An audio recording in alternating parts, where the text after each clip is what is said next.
I get frustration from a certain perspective. The iPhone 16 Pro Max looks the same as the iPhone 15 Pro Max, but after spending a week or so with Apple's newest iOS phone, I can assure you that there are significant and noticeable differences, including some that will forever change the way you use an iPhone. First, this phone is bigger. The titanium body is slightly larger and 6 grams heavier than the iPhone 15 Pro Max.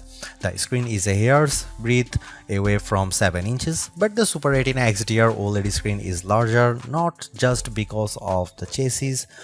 Apple slimmed down the bezels on the iPhone 16 Pro and Pro Max to give you a giant 6.9-inch canvas of bright, colorful pixels. The other major difference is a new button on the right side below the power or sleep or Siri button. Apple would prefer that we do not call it a button, though it is in part 1. You can press the recessed camera control button down and it moves, but it also has a haptic response that makes light presses feel like the button is moving. It even includes gesture recognition. While the new button's name and its primary utility speak to photographic pursuits, this is a customizable control that will soon offer one-press access to Apple's new Visual Intelligence Object Identification feature. On the inside of the iPhone 16 Pro Max is a faster and more efficient A18 Pro. It's not hugely different from the A17 Pro that came before it, and most customers will never tap into its true power, but it's clear to me that Apple's Pro line of smartphones are more than ready to live up to their names. If there was ever a pocket supercomputer, the iPhone 16 Pro Max might just be it. All this hardware is in some ways no more than a vessel for Apple's next big thing, Apple Intelligence. However, Apple's own take on AI is also the greatest source of frustration, as it's far from complete. In fact, early iPhone 16 customers won't see much of it at all unless they install an iOS beta.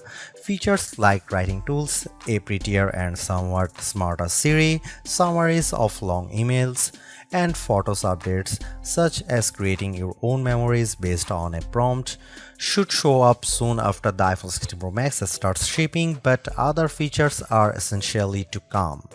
There is no image generation, Genemojis, ChatGPT integration, or support for languages other than English, and Siri has yet to display any of its existing personal context capabilities, which might be Apple's secret weapon when it comes to winning the AI battle. Siri with Apple Intelligence will eventually be able to use what it knows about you from all your information on the phone to better help you get answers and get things done. All of this might show up this year or it might be next year, and that fact puts a little damper on my iPhone 16 Pro Max enthusiasm. If you are not buying this new iPhone for Apple Intelligence, then allow me to direct your attention to the formidable camera array. While it's not entirely new, there is a new and faster sensor behind the 48 megapixel main fusion camera, and the ultrawide makes a leap from 12 megapixel to 48 megapixel. The 5x optical zoom is mostly unchanged, as is the 12 megapixel true depth selfie camera. There are, however, myriad new imaging and even audio tricks that I'm certain every iPhone 16 Pro Max owners will love. There's 4K 120fps videography that can, via a new speed tool, be stopped down in increments to give your videos a truly cinematic feel. There are also new audio mix tools that, in certain environments, can add studio quality to audio that wasn't captured with a microphone. Apple has also added some new image styles and undertone controls that I'm not sure will get as much use as Apple would prefer. If you are asked to me, the choice between the base iPhone 16 and the iPhone 16 Pro Max is simple. You gain a ProMotion display, a 5x zoom camera, and Apple's most powerful mobile chip. The differences between the iPhone 16 Pro and 16 Pro Max, however, are more subtle this year. There's the screen size, 6.3 versus 6.9 inches, and the battery size, which results in at least an hour of extra battery life, and that's essentially it. The 5x Tetra Prism lens is now on both phones. Perhaps the only other notable difference is that iPhone 16 Pro starts with only 128GB of storage. In short, I love the iPhone 16 Pro Max. It's big, powerful, and for everything. Yes, I was playing a console level game on it using an Xbox controller because I can. It takes lovely photos that, even if you choose not to try out, the new styles and undertones are clear and color accurate. Apple Intelligence, which I accessed by installing iOS 18.1 developer beta, is a nice start with some cool features, but it's not yet a compelling reason to upgrade. I feel similarly about the camera control button. Don't get me wrong, I like the new button and I think it's full of untapped potential, but there's almost a bit of competition now between the 1-year-old action button and this new, arguably more sophisticated one.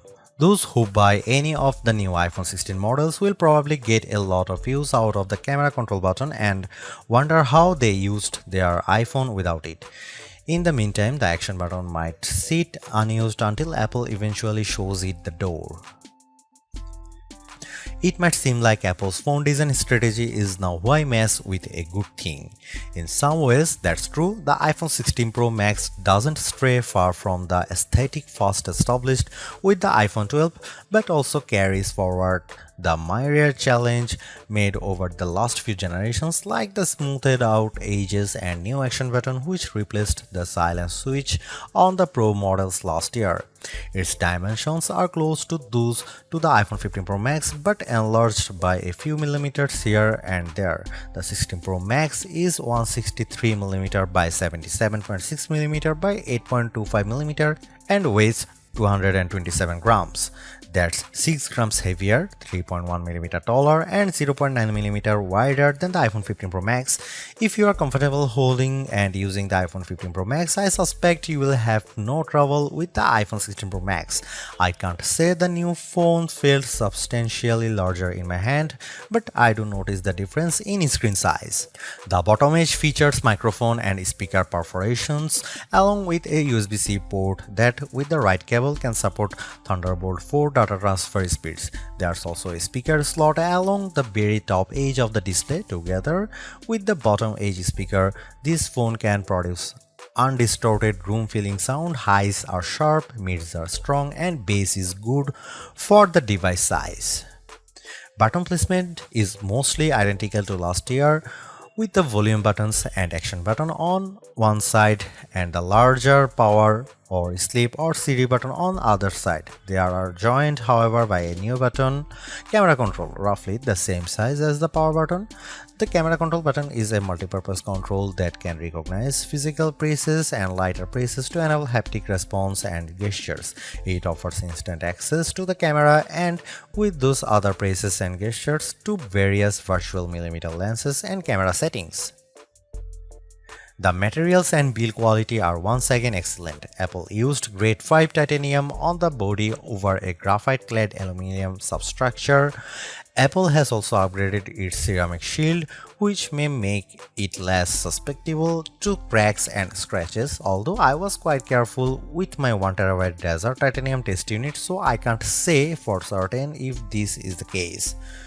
Okay, I did get it wet, purposely running the IP68 rated iPhone 16 Pro Max under a garden sprinkler. It was fun to watch the screen activating as it was touched by 1,000 tiny fingers when it was just water droplets, but the phone was otherwise unmoved and unharmed by the deluge. Sometimes I wonder how Apple might say its next screen technology. Will it add duper to it so it becomes super duper Retina XDR display? I mean, it may have boxed itself into a corner, but Apple skirted the issue this year by leaving its iPhone display technology pretty much untouched. This is a giant screen, 6.9 inches, achieved through a combination of a slightly larger chassis and pleasingly thinner bezel. There are more pixels than last year. The iPhone 16 Pro Max screen is 2868 by 1320, while the iPhone 15 Pro Max is 2796 by 1290. There's more pixels but not a higher density. This is still 460 ppi and so falls behind the Samsung Galaxy S24 Ultra's QHD Plus display, at least on the ppi front. Apple also didn't mess with the dynamic island, which remains a useful and fungible information peel in the upper portion of the screen. It houses Face ID, depth sensors, and a 12 megapixel true depth camera. The camera takes excellent selfies and is my go-to for biometric unlocking. While the display's core specs haven't changed, they are worth noting. It's a white color gamut screen that supports HDR. True Tone always on display means you can see a less saturated version of your lock screen without unlocking the phone. 2000 nits of peak brightness outdoors and Pro Motion.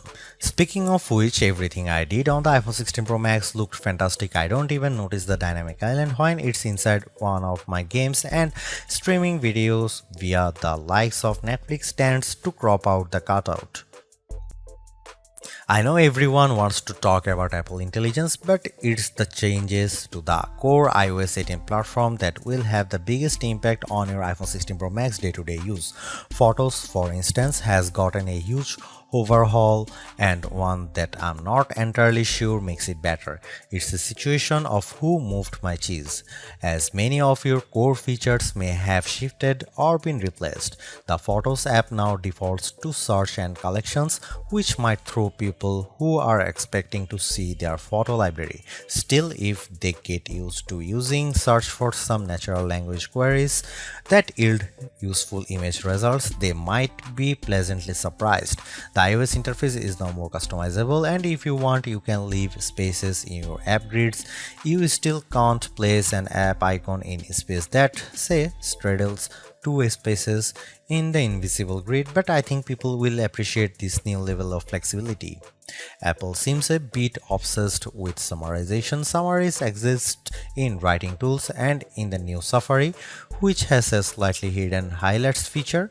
Look for a tiny hamburger menu on the left side of the address bar. You can use that to turn it on, and it will take, for example, a lengthy New Yorker article about Ronald Reagan and condense the thousands of words into a paragraph summary. Impressive.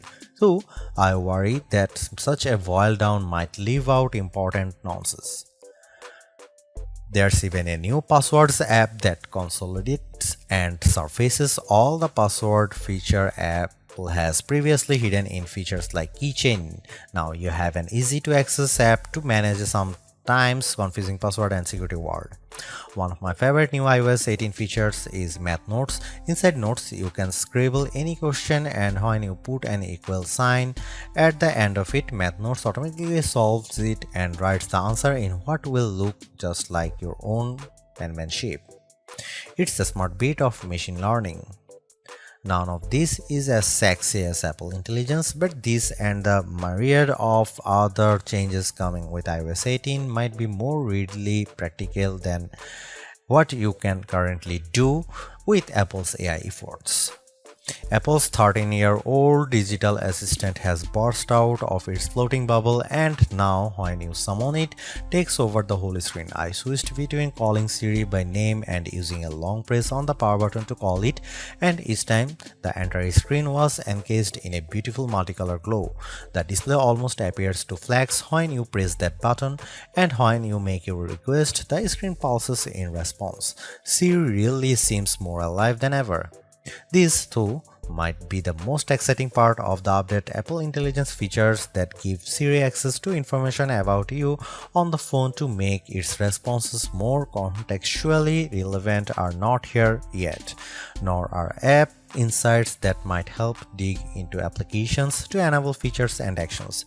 Instead, we get a Siri that is somewhat better at handling the ahs and ums that sometimes happens when you are trying to craft a Siri prompt. I found that Siri can understand some confused talk, although if you are nearly incoherent, Siri will be lost too.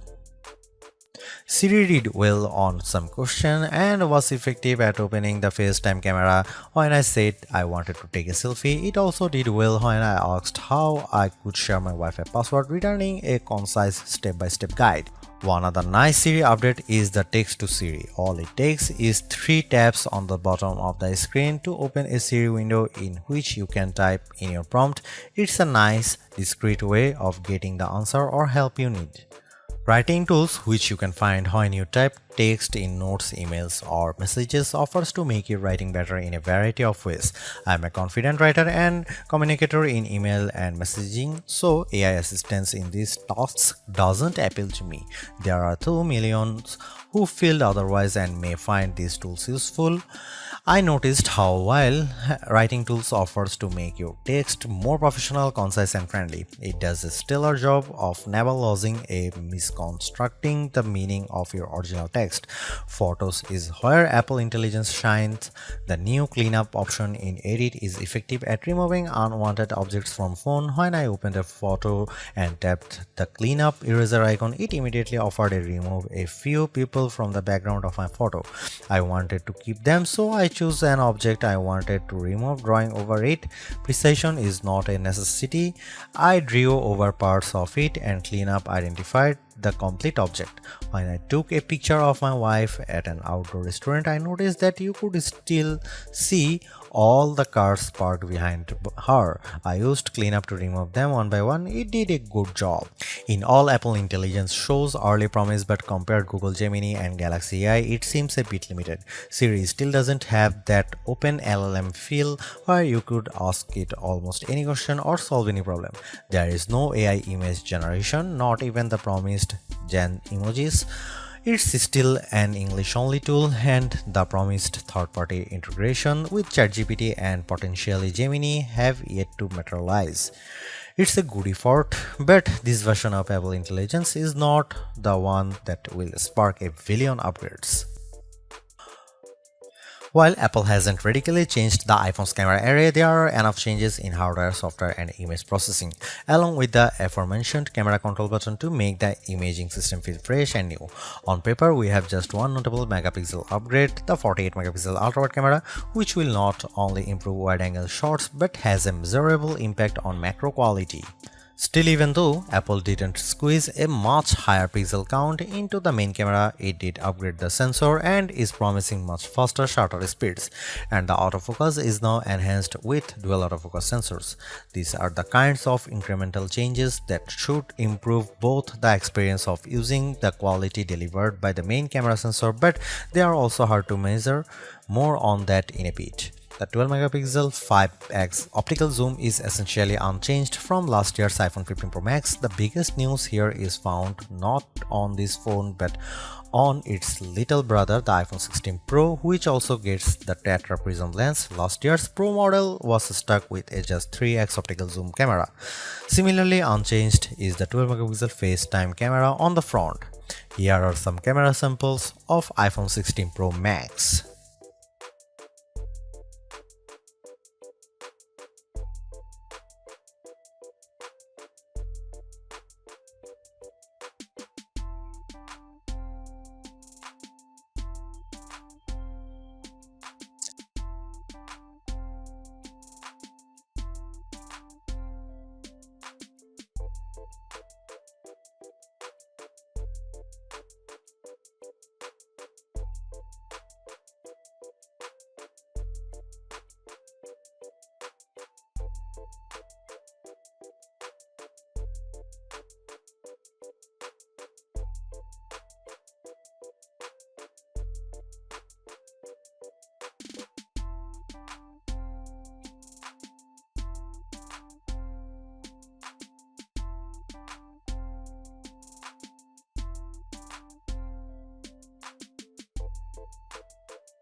By every metric, the iPhone 16 Pro Max's new A18 Pro SoC is a beast.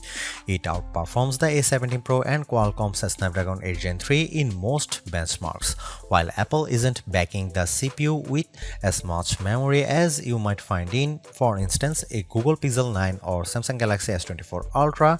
The iPhone 16 Pro Max and its A18 Pro chip make good use of the 8GB it has. That the iPhone 16 Pro Max is essentially a mini computer in your pocket should surprise no one. Apple Silicon has provided ample power for everything from everyday productivity tasks to 4K video editing and AAA console gaming. The A18 Pro is no different, but in this case, we have an even larger canvas on which to enjoy its benefits. I'm not sure I could find a task this phone couldn't handle. If I have one criticism, it's that the phone does seem to get a bit warm during, for instance, gameplay and video editing in CapCut. I don't know if this is the graphite covered aluminum substructure more efficiently delivering heat from the chip to the body or the phone overworking. The good news is that this does not adversely impact performance or battery life. Call quality was good, and I am pleased to see that this is now a future-leaning platform with Wi-Fi 7 support. There's also Bluetooth 5.3 support and second-generation ultra-wideband. It helps in my Find My app, which I used when I purposely misplaced my new AirPods 4. In the US, the iPhone is now eSIM only, which I like, although some people miss the physical SIM card. I appreciate the ease of switching eSIMs from one phone to other and how easily the iPhone 16 Pro Max lets you switch between multiple eSIM numbers on the iPhone 16. The iPhone 16 Pro Max have everything we have come to expect in a year-over-year upgrade even without Apple Intelligence. The 6.9-inch iPhone 16 Pro Max have a slew of upgrades including a good battery life, outstanding photo and video chops and iOS 18. The iPhone 16 Pro Max are excellent phones worthy of a spot in your pocket if you can afford them.